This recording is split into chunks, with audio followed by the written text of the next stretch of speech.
Biz bu işi en iyi şekilde yapacağız. Avrupa kalitesinde iş yapacağız. Ki daha o vakit imalat falan hiçbir şey yok. Sadece müşterilerle çizip, projeyi gösterip, fiyatlandırıp işe almak. İşe aldıktan sonra imalat. Fakat öyle bir hale geldik ki biz, müşterilerimiz perspektifleri çiziyorsunuz. Bir gün bir müşterim geldi, perspektifi ters tuttu. Ters tutunca, ama bu 7 sene sürdü bizim ofis kısmı. Ya dedim, bu böyle olmayacak. Yaptığınız işi, imalatı bizim göstermemiz lazım. Perspektifi bir Taksim bir görmeyince şey yapamıyorlar. Anlayamıyorlar. O yüzden biz geldik, Interno'yu açtık. Mobilya mağazasını açtık ki imalatımızı gösterelim, ne yapıyoruz diye. İş böyle başladı. Akademide Hayati Görkey'di bizim hocamız. Ondan sonra İtalya'dan Sadun Bey geldi, Sadun Ersin. Daha çok tabii Sadun Ersin'le biz çalıştık beraber akademide. Çok faydalı oldu bize. İtalya'dan yenilikleri getirdi. Ve de o zaman işte bu Domuz mecmuası bizim mihmandarımız. İtalyanlar da 1958-60'larda mobilyada bir şey yaptılar. Atılım yaptılar. Endüstriyel tasarımda. Ve ilk sergilerini New York'ta MoMA'da açtılar. Ondan başladı İtalyan dizaynı. Ve de biz de o İtalyan dizaynın etkisinde kaldık tabii burada.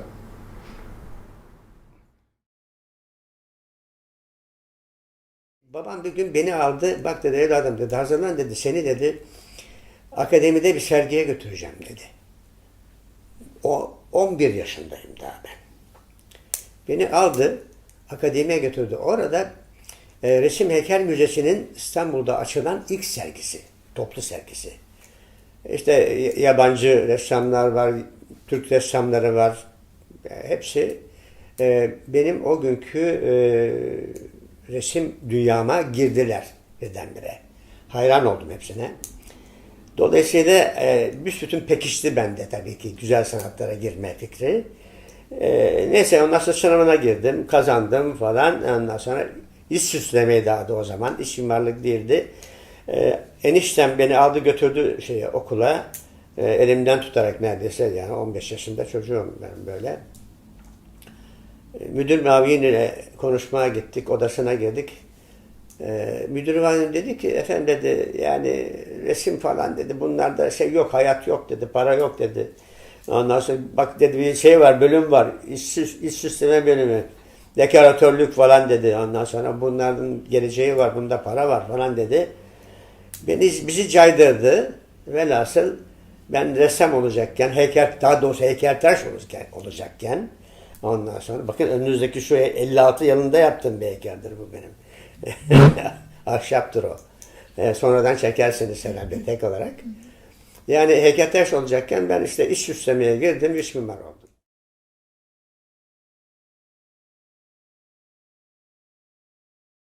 Malzeme bizde o zaman hiç yoktu. Yani o kadar, yalnız iyi ağaç vardı. Mesela Türk meşesi çok çok iyi bir meşedir. Hani zaman içinde bitiyor bile yani. İyi ağaç vardı. Bunun dışında yani kumaş mesela hiç yoktu. Kumaş biz palto kumaşlarından kumaşlı eşyalar ürettik.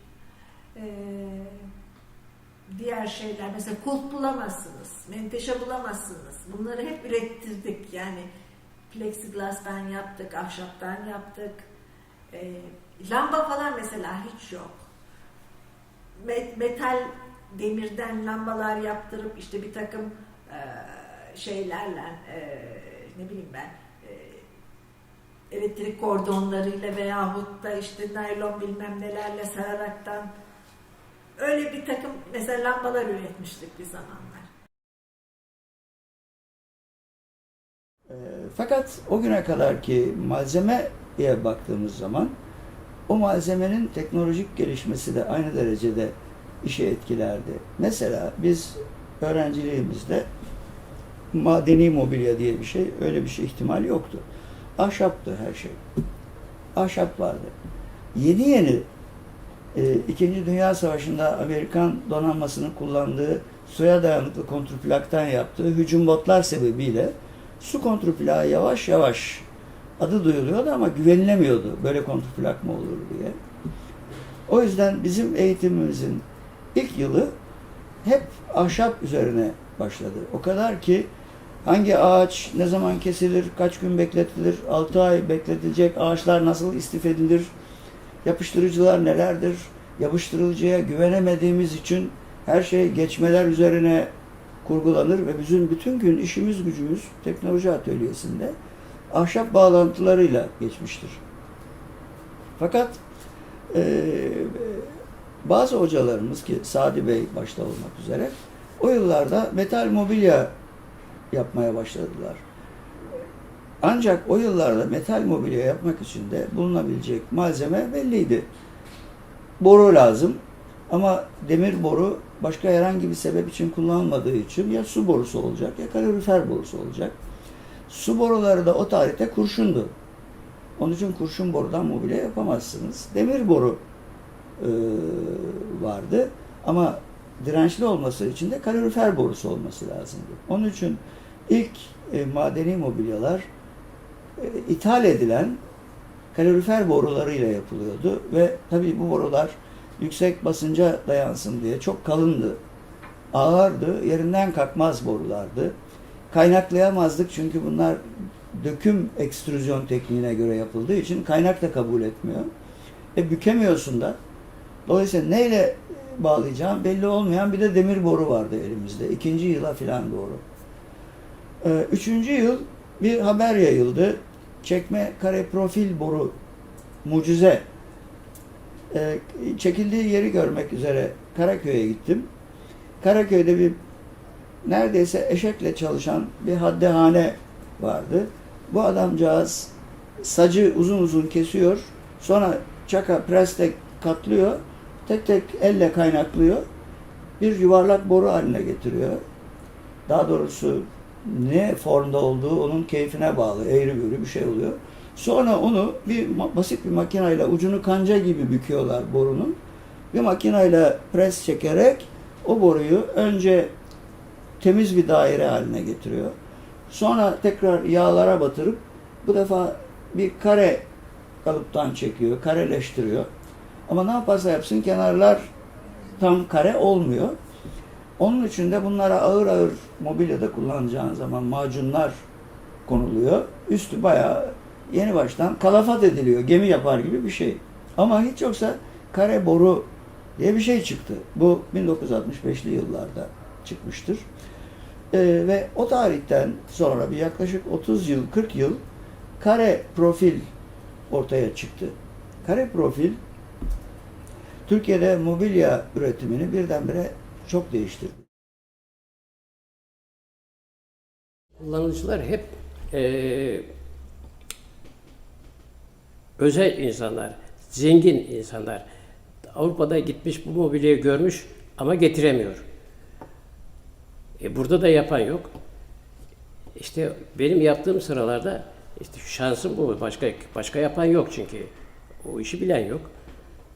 İşte o kişiler gelir şey yapardı. Onun hikayesini anlatacaktım. Fotoğrafla geldiği zaman o koltuk bana dedim ki bir tane şimdi bu kalıbı şu var, şu var falan çok pahalı çıkar dedim. Şimdi nerede öyle bir şey dedi ki ben para sormuyorum. Kaç para demiyorum. Yapar mısın onu söyle. Çünkü sizi tavsiye eden bana ancak yaparsa o yapar dedi. Kim oldu da söylemedi nedense. Yaparım dedim.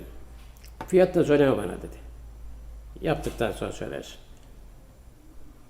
Neyse başladık işe 15 ile bir hafta sonra falan bir daha geldi. Dedi ki bende olan bir şeyin başkasında görmesini asla istemeyen tabiata sahip bir insanım. Ama dedi bir dostuma bahsettim dedi.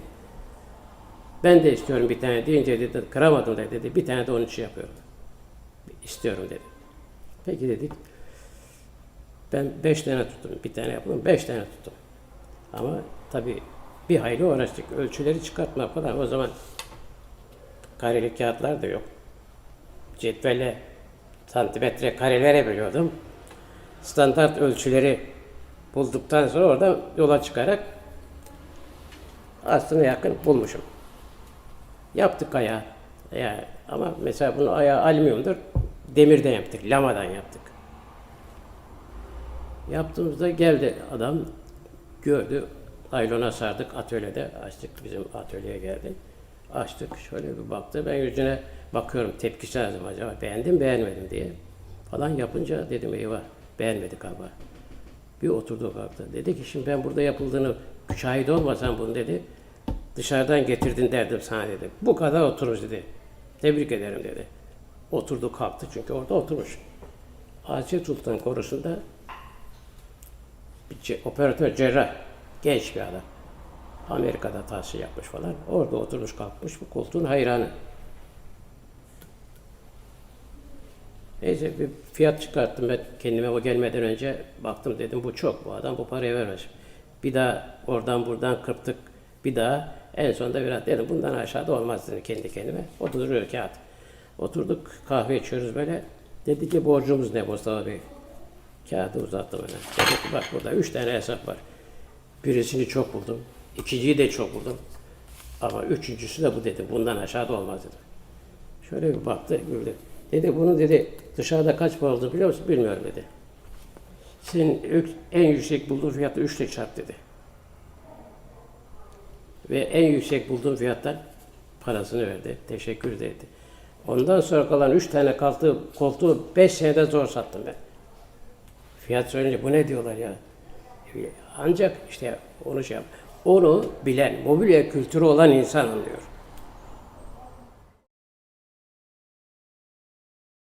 Mobilya demek zaten endüstri tasarımının içi demektir, yani onu ayıramazsınız.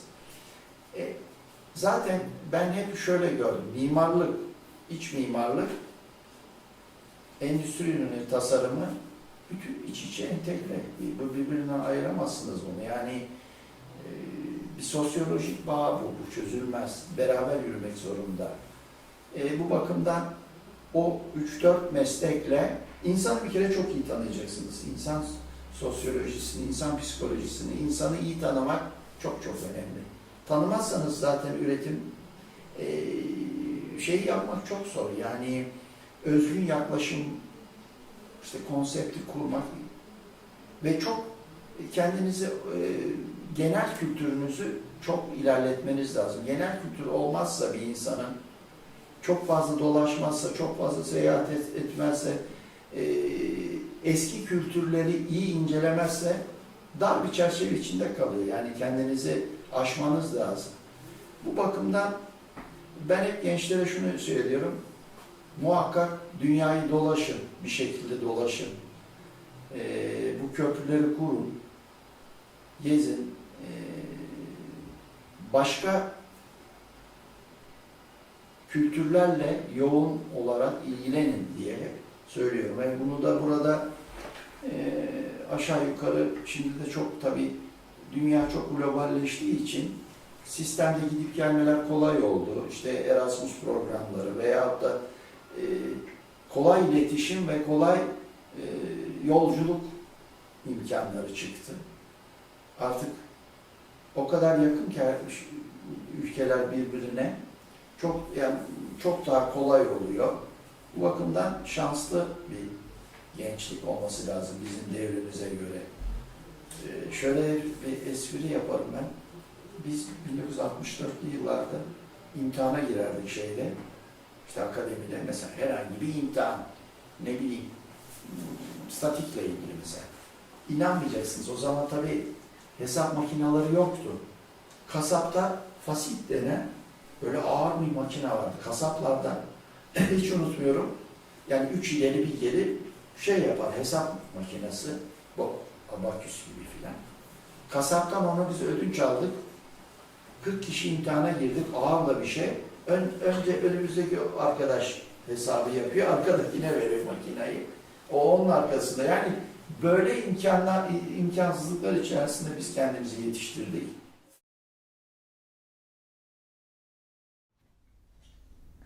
SİM, Türkiye'de tek isim, Ödemiş'te yapılır, tüm Türkiye'de satılır. Böyle bir şeyler yazdım. Şimdi Anadolu'da eve ilk defa mobilya geliyor. Yok, görmemiş zaten. Subayların evlerinde sandalyeleri vardı, başka şey yoktu yani. Çoğu yerde yiyordu yemeği memurların. Ulaşım olmadığı için bunlar da taşınmıyordu, olmuyordu. Siz koltuklar geliyor, görüyor komşularınız, o mübarek olsuna geliyor. Siz çay ikram ederken peçete kağıdı kullanmaya başladınız. Peçete kağıdı veriyorsunuz. Peçete kağıdını yazıyor. Ben getirebilir miyim diyor, mektuptan onlar gönderiyor. Yani yalnız bayilerim değil, müşterilerim de bayi gibi çalıştılar benim. Asıl reklamı ona çok ondan sonra hep onu gönderdim. Mutlaka o her şeyde sandıkta bir tane, iki tane giderdi. 100 tane vardı içinde. 100 tane insan okuyordu onu. Tabii malzemede de sınır çok fazlaydı. Sınırlar çünkü dardı. Bu dar alanda mevcut metalden yapılmış ürünler. Çünkü metal Türkiye'de eskiden beri kullanılıyordu. Ahşabın masif bölümleri kullanılıyordu. Daha sonraki yıllarda bu Aksa grup formika üretmeye başladı. Daha sonra Kelebek mobilyanın ilk kurulduğu yerde panel üretimleri yani sunta ya da ona benzer ürünler üretiyor başladı. Bu üretimler sektörün daha geniş alana hitap etmeye başlamasını sağladı. Yani malzemede sınırlıydı maalesef ama şu vardı ki ilk fabrikayı Türkiye'de üretilmesi, ardından işte bu dongel levhaların üretilmesi sektörümüzün ilerlemesinin müjdecisi oldu.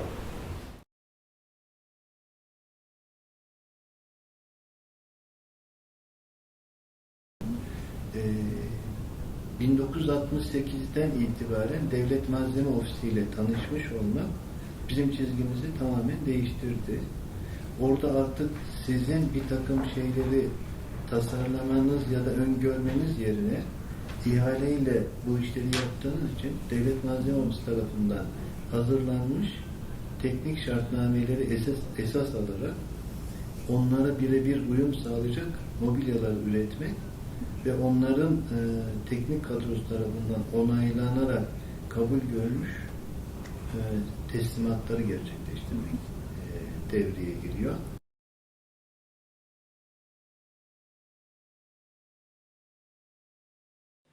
Moderno'nun ilk üretimleri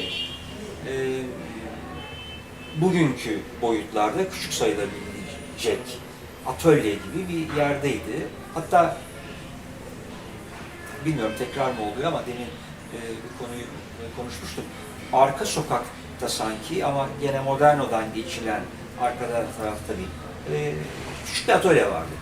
Bugünkü değer yargılarımda küçük diyorum. O gün çünkü değerlendiremiyorum. Yani o gün içinde mi küçüktü yoksa işte büyük müydü bilmiyorum. Büyük bir olasılıkla Moderno gibi başka şeyler olmadığı için, üretici firmalar olmadığı için herhalde uygun bir büyüklükteydi. Ama her şey orada el emeğiyle yapılırdı. Yani işte presler vardı böyle elinden sıkılan, tutkal kazanları vardı. Eskiden belki bilirsiniz, boncuklar, tutkallar onlar devamlı sıcak böyle fokur fokur kaynar. Çok da kötü kokardı. Kemikten galiba yapıldı. Ama doğaldı en azından. Şey değildi, kanserojen değildi herhalde. Onlarla işte yapıştırılır, sıkılır falan böyle zahmetli ve zor bir süreçti. Standart hiçbir şey yoktu. Bir tek Duralit vardı. Marka olarak da hatırlıyorum. Duralit o karton gibi bir şeydir. Arkalıklarda falan kullanırlardı. Bir de şey vardı. Konsplan. Hazır galiba. O Türkiye'de mi yapılırdı, yurt dışından mı bilmiyorum. Onun dışındaki her şey bu küçük atölyelerde imal edilirdi. Fakat bu talep demek ki giderek arttı. Yani bir talep patlaması oldu. Moderno falan, yani bütün Türkiye, yani sadece İstanbul'da sınırlı kalmayıp bütün Türkiye'ye mal satmaya başlayınca Moderno seri üretimine girdi. Bomonti'de, orayı da çok iyi biliyorum, 2 veya 3 katlı bir fabrikaya dönüştü. İşte orası bugün içinde orta veyahut da büyük ölçekli, tabii ki çok büyük kastetmiyorum ama büyük ölçekli bir üretim tesisiydi. Modern mobilyayı kullananlar bir kere batıya yakın insanlar olması gerekiyordu. Bu batı ile ilişkisi olanlar iş icabı olabilirdi, seyahat, gezmek, tatil icabı olabilirdi. Ama hem aydın hem kültür düzeyi ve gelir düzeyi yüksek insanlar olarak düşünebiliriz. Çünkü bunlar bunu yapabiliyorlardı. Yapabildikleri için böyle olmaları gerekiyordu. Veya tam tersi böyle oldukları için bunları yapabiliyorlardı diyelim. Aynı düşüncede olup imkanları olmayan insanlar da vardı tabii. Yani Batı mobilyalarını, Batı tasarımlarını seven, hoşlanan, doğru bulan insanlar ama evini alamayan insanlar da vardı. Bu noktada şunu söyleyebilirim. Bir dönem bu tasarımların kopyaları evlere yayıldı. Hatta bunun içerisinde bizler de varız.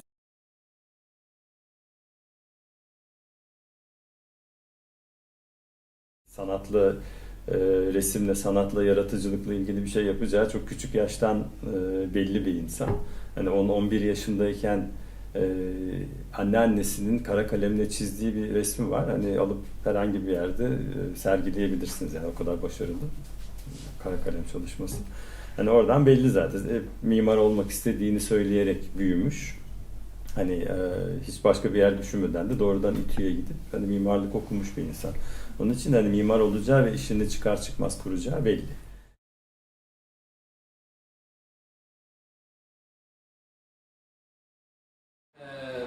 Biliyorsunuz babam ilk bu 70 veya 80'li rakamlara yaklaşan adette mağaza dekorasyonu yapmıştı. Tabii bunları yapmış olmak ona bir nam, bir ün ve işten de hızlandırmak için bir zemin hazırladı. Ya da hazırladığını düşünüyorum. Bu sürecin akabinde elbette ki bu basit anlatımla bir palyatif çözümlemeler sürecinde belki de gelişti. Fakat bunun tedrisatlı olmuş olması, eğitimini almış olmuş olması ve bunun o anda Avrupa'yı anlamda da geliştirilmiş olması gerekiyordu muhtemelen. Bunu görmek adına ve kendisini geliştirmek adına Fransa'ya, Paris'e gittiğini biliyorum. Yanlış söylemeyeyim, senesi 1956 veya 1955 civarında olması lazım.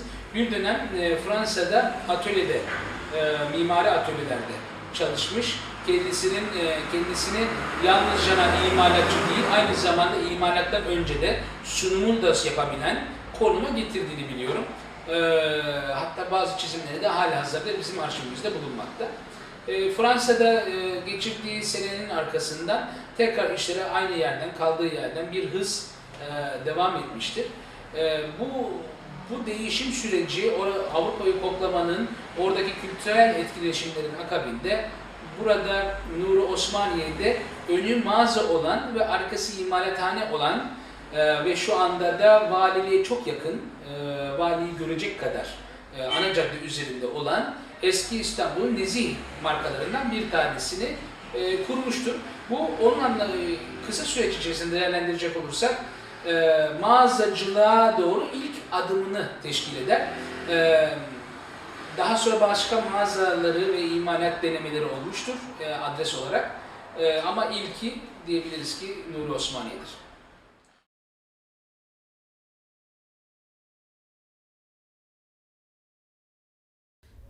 O dönemde çok fazla mobilya sanayi yine tabii yok. Ve malzemeler malzemeler ve teknoloji, bu kaynak denilen şey yine Türkiye'ye geliyor. Yani tabii ki var ama özellikle mobilyada da pek kullanılan bir sistem değil. Daha evvelden o güne kadar hep ahşap mobilyalar üretilmiş. Herhangi bir şekilde metalle bir kayış olmamış. Teknoloji olarak işte elektrik kaynağını kullanıyorlar. Malzeme aradıkları zaman malzemede pek herhangi bir malzemeyi bulmak mümkün değil. O yüzden kullandıkları malzemeler su borusu kullanıyorlar. Bunun yanında elektrik kablosunu ve döşeme aracı olarak elektrik kablosunu su buluyorlar mesela. Onu kullanıyorlar. Sonra onun içerisinde oturdukları zaman bunun geri bir esneklik yapmadığını fark ediyorlar ve o yüzden içinden tel kısmını çıkarıyorlar. Sadece plastik kısmını kullanıyorlar. Delikli saç kullanmak istiyorlar ama çok fazla yine bunu bulmak mümkün değil. Var olan şeylere bakıyorlar. Var olanların içerisinde elek, mesela fındık eleğini kullanabileceklerini görüyorlar. Bunu kullanıyorlar. Zaten kare metal, yani kare profil yok. Öyle bir şey o dönemde yok. Su boruları var. Su borularını tekrardan çektirtiyorlar. Kare profil olarak ortaya çıkarıyorlar. Ama bu daha sonraki dönemde, 1960'lara geldiğimizdeki dönemde. Oradan ilk kare profili ortaya çıkarıyorlar. Bakıyorlar, balık ağı var. Balık ağını nasıl kullanabiliriz bu mobilyalarda diyorlar. Balık ağını metal çerçevenin ortasının içine örüyorlar. O öyle bir koltuk oluşturuyorlar. Yani bütün bu şeylere baktığımızda aslında çok primitif bir yöntemler kullanılıyor. Çünkü ellerindeki olanaklar bunlar. Yani çok fazla yapabilecekleri bu konuda bir şey yok. Doğru düzgün özellikle yani zaten mobilya üzerine çalışan metal ustaları zaten yok. Yani çünkü öyle bir sektör olmadığı için metal ustalarını buluyorlar. Mesela İsmail Sakız, Ahmet Bilevne, bunlar yanlarında çalışmaya başlıyor bu kişiler. Onlarla beraber öğreniyorlar. Onları eğitiyorlar. Kendileri de bu arada öğreniyorlar. Ve onlarla birlikte metal mobilyanın nasıl yapılabileceğini ortaya çıkarıyorlar. Bunun yanında o dönemlere bakınca böyle çok kolay kaynak bulmak çok mümkün olmadığı için ergonomiyle ilgili falan çok fazla kaynak yok. Dolayısıyla o kaynaklar olmadığından dolayı bunu ergonomi, yani mobilyanın ergonomisini nasıl ortaya çıkaracaklarını pek kestiremediklerinden böyle kumun üzerine oturuyorlar ve insan vücutlarının oradaki orantıları ortaya çıkarıp oradan ölçü alıyorlar. Tabii farklı kişileri oraya oturtuyorlar. Mesela Sade Hoca, babam o daha kısa boylu, işte Şahri Çalık var, o çok uzun boylu falan, ikisini oturuyorlar. İkisinin oturttuktan sonra ikisinin ne de uygun bir şekilde nasıl bir mobilya ortaya çıkarıyorlar, onları çıkarıyorlar falan. Acayip primitif yöntemlerle bazı şeyleri ortaya çıkarıp da oradan da böyle başlıyorlar ve devam ediyor.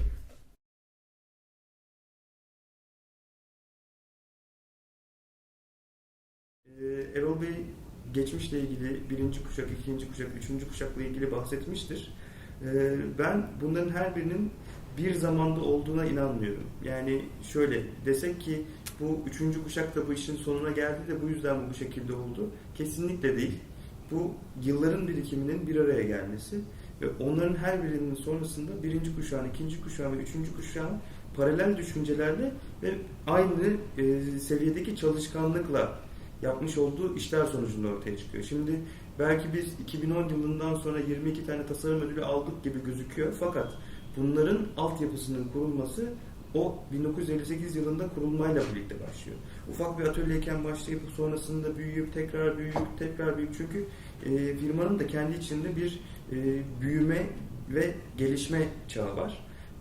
Belli şeyleri yapabilmek için bu tarz işte hem kurumsal kimlik açısından hem tasarım açısından bunları bir araya getirebilmek için önce belli altyapıları oluşturmanız lazım ki hani birinci kuşağımız ve ikinci kuşağımız bu aşamada bu altyapıları çok güzel kurdukları için şu an bir şeyleri bir araya getirirken biz çok daha kolay yapabiliyoruz bunu. Yani tekrar derdimiz yok, tekrardan bir altyapı kuralım da bu şekilde bir şey olsun.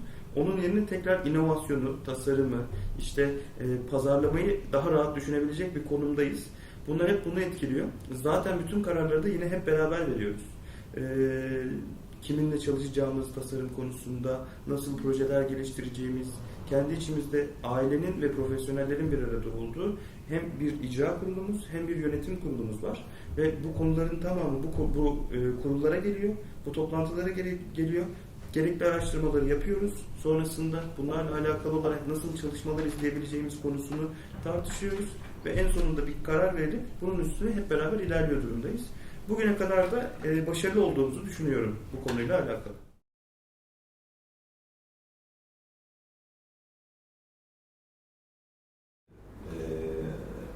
Kendisinin güzel sanatlardan gelmesini getirdiği tabii ki o duygu mobilya üretim safhalarında da çok net olarak görülebiliyordu. Dönemin aslında üretim teknolojisi içerisinde çok daha basit cihazlarla ama el işçiliğinin çok ön planda olduğu aslında işler yaratmaya gayret gösterirdi. Bizim atölyemizde o dönemdeki ben ustalarımızı çok iyi hatırlıyorum. 20 ila 30 senelik ustalarla hep işini devam ettirdi. Çünkü babamın çalışanlarıyla ilişkisi çok duygusal bir ilişkiydi. Yani maddi ilişkinin ötesinde duygusal bir ilişki. Ve oradaki o duygu otomatikman hem işe hem de üretilen ürüne çok yansıyan bir netice. Ustanın çıkardığı o aşk ve o duyguyla o mobilyalara çıkabildiğini hep zaten vurgulardı kendisi. O yüzden çok CNC cihazları, müthiş makine parkurları hedefinde de hiçbir zaman ilerlemedi. Orada bizim hocamız Edip Hakkı Köseoğlu'ydu mesela. Bir başka grup mesela Yıldırım'ın hocası Sabri Berker'di. Yani önce onlardan desen sanat bilgisi vesaire alıyorsunuz. Bütün bir sabahtan öğlene kadar atölyede desen çalışıyorsunuz. Ondan sonra bir takım dersler vardı. Yok perspektif, yok sulu boya, yok bilmem yazı falan filan gibi. Ama bence bunlar bir iç mimarın veya bir tasarımcının yetişmesi için bilgi açısından eksikti. Ama sizi sanatsal açıdan eğitmek konusunda çok belki de bu dönemden daha iyiydi. Çünkü çok büyük sanatçılar hocamız da orada. Tabii 1950'li yıllarda, 60'lı yıllarda İnternet yok, bilgisayar altyapısı yok. Gazeteler bile en erken basım tarihinden bir gün sonra size ulaşıyor. Böyle bir ortamda bir taklit olayının pek düşünmedim ben. Yani babamın öyle bir çizgiyle bir şeyleri taklit edeyim, bunu şuna benzeterek üreteyim kaygısı olduğunu hiç düşünmedim. Daha çok tüketicinin ihtiyacını iyi gözlemleyip onlar için fonksiyonları ön planda tutabilecek ve o zamanki ham maddeleri de göz önüne alarak yaptıkları üretimlerle bir şeyler ortaya çıktı. O üretimler piyasada ilgi gördü ve devamı geldi. Mesela bizim hep kataloglarımızda yer verdiğimiz 1962'li yıllarda yapılan bir koltuk ve bir sehpa şu anda elimizde var. Oradaki çizgi babama ait bir çizgi. Ama bugün için bile hala canlılığını, tazeliğini ve fonksiyonluğunu koruduğuna inandığım bir çizgi. Bu tür mobilyaları çok yaptı babam. Bazılarında da o zamanki tekniklere göre az önce de anlatmaya çalıştığım gibi bizim Bulgar somya olarak adlandırdığımız piyasada da öyle bilinen örgü tellerle yapılan bir model vardı. Pirinç başlıklı karyolalar yaptığımızı biliyorum. Varillerin kesilerek açılmasından elde edilen saclarla, el makaslarıyla ya da yine el gücüyle çalışan makaslarla yapılan kesimlerle ve ilkel bükümlerle yapılan boruların oksijen kaynaklarıyla birleştirilmesi sonucu elde edilen malzemelerle ya da sanayi borularıyla üretilen mobilyalar biliyorum. Aynı zamanda da bunlarla birlikte teknoloji tabii çok ilkeldi. O tarihlerde hem ham madde bulmak çok zor, hem de makine parkı çok yetersiz. Çünkü yeteri kadar motor yok. İthalata müsaade edilmiyor. Müsaade edilse bile ekonominin alım gücünün yetersiz olması nedeniyle Türkiye'ye yeteri kadar ithalat yapılamıyor. Vallahi hani dayımın her zaman söylediği hani form fonksiyonu takip eder. Hani binalarında da öyledir. Hani binanın içinden dışarıya doğru bütün fonksiyonlarıyla birlikte tasarladığında zaten dış tasarımı da ortaya çıkmış oluyor. Bakarsanız zaten bütün binaları öyledir. Keza mobilya tasarımında da aynı şey geçerlidir. Hani mesela koltuk tasarlıyorsa hani insan ergonomisini ilk önce düşünerek parçaları oturtuyor. Ondan sonra formu onu takip ederek ortaya çıkartıyor. Hani birçok mobilya tasarlarken eskizlerinde zaten ben takip ederdim onu nasıl yaptığını. Hani önce insanın en rahat mesela oturuş şeklini çizer, bedeni çizer. Ondan sonra mobilyayı ona oturtur. Ondan sonra mobilyanın gerisini tasarlardı. Malzemeler. Şimdi bir kere demir icat etti, mertlik bozuldu ya derler ya.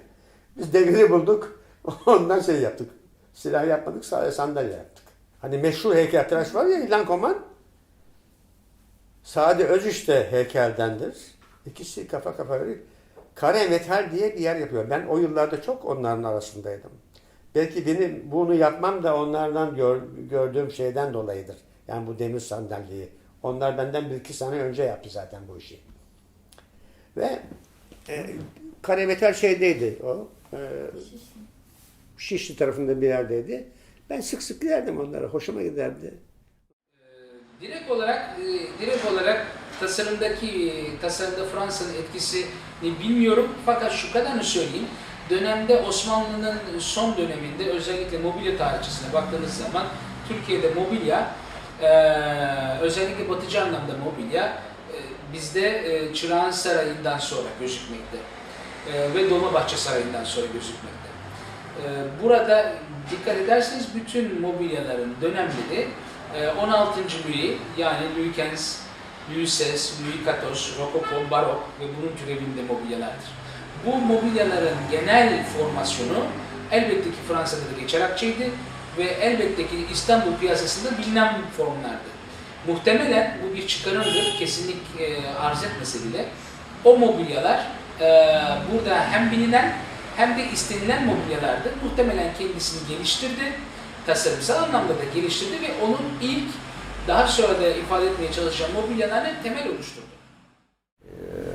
Ayrıca bu konuyla ilgili de benden gelip bilgi alma zahmetine bulunduğunuz için de çok teşekkür ediyorum. Çünkü bu bilgilerin bilgi bankası gibi insanlara iletilmesinden yani.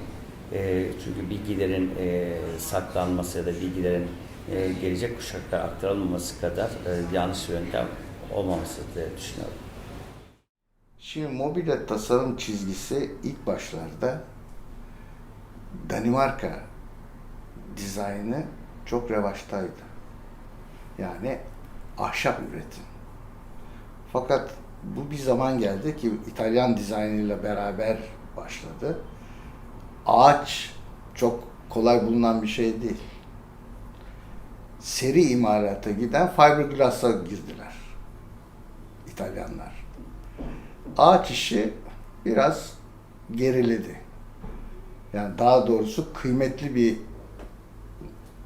mobilya haline geldi ağaç. Şimdi de devam ediyor ama fiberglass işler. Çünkü seri üretim. Pres kalıp üretiliyor, çoğaltılıyor. Bu bir müddet gitti. Ama son zamanlarda yine bir ahşapla dönüş var. Devam ediyor. O yani Moderno'nun cephesini falan çok iyi hatırlıyorum. Yani bugün bile modern sayılır çünkü asma katlı bir binaydı o. 4,5-5 metre falan yüksekliği vardı. Ve tamamı cam duvarı. Yani bugün bile o öyle bir anlayış modern bir çizgi, yani böyle komple cam cepheli bir dükkan düşünün. Ve içinde işte mobilyalar hep özgündü. Şimdi bir kere şöyle söyleyeyim, başta da belki konuştuk bilmiyorum, seri üretim olmadığı için her şey el becerisine ve güce dayalı bir şeydi bu yapılan üretimler. Motorize hiçbir şey yoktu. O dönemlerde yoktu. Kesme işlemlerini testereyle yaparsınız. İşte planya işlemlerini rendelerle yaparsınız. Pres işlemlerini işkencelerle yaparsınız. Böyle bir dönemde. Ben çok iyi hatırlıyorum. Mesela çivi düzeltirdim dedim başta. Çivi düzeltmek çok önemli bir şeydi. Çünkü çivi bile bulmak zordu. Eğer çiviyi bir kere bir işte kullandıysanız ikincisinde de kullanmak durumundasınız. Söküp onları düzeltip tekrar çakardık. Çakarlardı ustalar yani biz. Bizim işimiz çivi düzeltmekti. Bu önemli bir şeydi. Bakın bu bir gösterge. Şimdi böyle bir şey yok. Çiviyi avuçlatıyor insanlar. Çivi nedir diyorlar falan. Bu bahsetmiş olduğum seyahatlerde de bazen bir Türk kilimindeki motif bile babamı çok etkileyebiliyordu. Bazen Türk kilimi içerisindeki kök boyalardaki renkler babamın tasarladığı mekanların içerisine gelebiliyordu. Bunlar tabii hep benim çocuklarımdan hatırladığım parça parça estantineler ama o seyahatlerden çıkardığı malzemeler hep bir dekorasyonun parçası ya da bir mobilyanın ögesi olarak aslında karşımıza çıkmıştı. Sipariş iki mektupla veya telefonla oluyordu. Mektuplar her gün 15-20 tane mektup geliyordu, posta kutum vardı. İşte sonra bunlar daha en son yaptım. Bu telefonlar sıkıştılar. Siparişler çoğalınca telefon konuşmaları çok sıkıntılı. 3 dakikalık konuşma veriyorlar sana. 3 dakika bir 3 dakika daha veriyorlar. Ondan sonra kesiyorlar. Öyle pozisyonlar oldu ki bir sefer bazen ses gelmiyor. Hanımefendi aracı olun diyor aradakiler. Onunla konuşuyor, ondan sonra benimle konuşuyor ama onun söylediğini yanlış anlıyor. Bana yanlış oluyor, aktarmalar oluyor. Böyle sıkıntılar değil. Kars'ta şimdi dünyanın her tarafında çıkıyor, Amerika'da konuşuyor. Şimdi tabii olaya şöyle de bir bakmak lazım. Yani mimarlık tarihini iyi incelemek lazım. Şimdi bana göre demin söylemiştim yani mimarlıkla şeyi ayıramazsınız mobilyayı. Yani o zaman 4000 yıllarda Tutankamon'un iskemlesine kadar gitmeniz lazım. Yani adamlar o şekilde yani hep çevreyle bütünleme. Şimdi 60'lı yıl eski 1850'den sonra bu sanayi devriminden sonra tabii Art Deco, Art Nouveau derken Art Deco'ya girilmiş, işte insanlığın zorlamaya başlamış bir kere. Üretim süreci değişmiş. Yani zanaattan daha çok şeye dönmüş olay. Yani entegre tesisler, prodüksiyon, üretim zorlamaya başlamış. Çoklu üretim çıkmış. Çoklu üretim çıkınca tabii malzemeyi kolay kullanmak için, malzemeyi çabuk üretebilmek için insana daha faydalı, daha kolay kullanım, fonksiyon, form birbiriyle bütünleşmiş. Bu işe bakış çok önemli. Ben şöyle bir örnek verebilirim. Benim ilk yaptığım minimalist tasarımlara babam bu tahta parçalarını ne yapacaksın diye sormuştu mesela. Çünkü onun için mobilya oymalı, ceviz kaplamalı, üzerinde belki marketri olacak. Bu tür şeylerdi. Mobilya dediğiniz öyle, bunlar tahta parçasıydı. Yani bakış açısı da çok önemlidir. Nasıl baktığınız önemli. Buna eğilimli olan insanlar tabii ki oldu. Kendi binalarında büyük bir bu sefer mağaza boşalmıştı. Bu sefer oraya geçtik. Orada tabii iş çok olunca benim de üstüme düşen yük fazla oluyordu. İşte o dediğim şeyler sağa sola, o zaman arabam da yoktu benim. Sağa sola koşuşurdum yani. Canım çıkardı. Evet. Hem tasarımını yap, hem takip et. Nasıl yapıyor insan? Yani öyle bir süreçten de geçtim. Yani onlar benim için çok içinde. Bununla bakın şunu söyleyeyim ben. Burada bir nevi klişe bir laf söyleyeceğim. Bir sanatçı ya da öğretmen eğer bir işi öğretecekse onun mutfağında yetişmeli. Eğer yetişmiyorsa muhakkak eksik yapar. Muhakkak eksik yapar. Yani benim teorimin yanında pratiğimin çok sağlam oluşu ile ben onun için öyle çizimler yaptırırdım ki deli olurlardı. Çünkü en küçük hatayı görüyordum orada. Ama o hatayı söylemem lazım ki yazan bir şey öğrensin yani. Üstünden geçmiyordum. Sadun Ersin. Sadun Ersin'de. Sadun Ersin yeni İtalya'dan gelmişti. Asistan olarak çalışıyordu. Ve işte dediğim gibi daha çok kötü tasarım yapacağınıza Batı'nın, İtalya'nın özellikle çizimini kendinize hedef alın gibilerden, yani o tarz bir etkiyle. Şimdi belki onun da dediğim gibi iyi bir, yani çünkü hiçbir şey görmemiş insana görmeyi öğretmek lazım. O görmeyi de ancak iyi örnekleri görerek anlatabiliyor size. İyi örnekleri gösteriyor. Yani moderni Frank Lloyd Wright olarak tanımlardı. Hani milattır onun için. Hani mimari de bir devri atlatmış olan insanın modern çizgisini her zaman korumuştur. Hani moderni o şekilde kabul etmiştir. Ama dediğim gibi hani organik ve insana dönük olan çizgiyi her zaman tercih etmiştir. Yani illa modern olacak diye hani özel bir çizim akımının peşinden gitmek yerine hani kendi çizgisini bunların üzerine oluşturmuştur. Onun için de özgün diyelim. Hani modern, postmodern vesaire gibi bir şeye bütün çalışmalarını sokmak zor Danyal Çifer'in. Hani bir yerden sonra bir özgün hale geliyor. Ama Frank Lloyd Wright çizgisi ya da ağacı üzerinden çıkmış bir dal gibi düşünmek lazım. Mobilya tasarımının şöyle bir handikapı olduğunu düşünüyorum. Çok dikkat edilmesi gereken şey, mobilyada bir paradoks var. Hem mobil hem mobilya değil. Mobilya aslında hareketten geliyor ama Türkiye'de mobilya geldiği tarihte Dolmabahçe Sarayı'na ilk kez mobilya geldi. Topkapı Sarayı'na mobilya girmesi yasaktı biliyorsunuz. Masa ve iskemle yasal olarak giremiyordu. Dolayısıyla Dolmabahçe Sarayı, yani 150 yıl önce biz mobilyayla tanıştık gibi zannediyoruz. Peki 150 yıl önce ilk kez dünyada mobilyayla karşılaşan bir ülke nasıl oluyor da bugün dünya mobilya ihracatında söz sahibi oluyor? Çünkü unutulan bir şey var ve bu son derece önemlidir. Burası 1000 yıl boyunca Roma İmparatorluğu'ydu. Roma'dan İstanbul'un bir farkı yoktu ya da Torino'dan. 500 yıl boyunca da Roma'nın Doğu Roma'sı olan Bizans şeklindeydi ve o dönemlerde o insanlar mobilyada oturuyorlardı. Bir, geçmişimizi bileceğiz. 2, üretim teknikleri artı malzemeyi tanıyacağız. 3, yenilikçi olacağız. Böyle bir konunun ortaya atılmasından dolayı hem üniversitenize hem grubunuza, bu işte çalışan herkese teşekkür ediyorum.